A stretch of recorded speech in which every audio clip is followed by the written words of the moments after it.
Good afternoon, everybody. Did God inviting you to see you in the heaven? Let's find out. There are two kinds of God creations, angels and human being.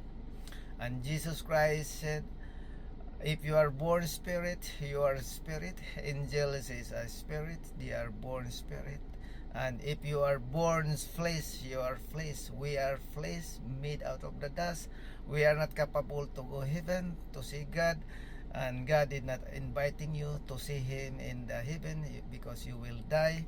And Satan and also his ministro like priest, pastor, elder, subscribes, Parisio, Muslim, Christianity, and Allah inviting you to see Him in the heaven.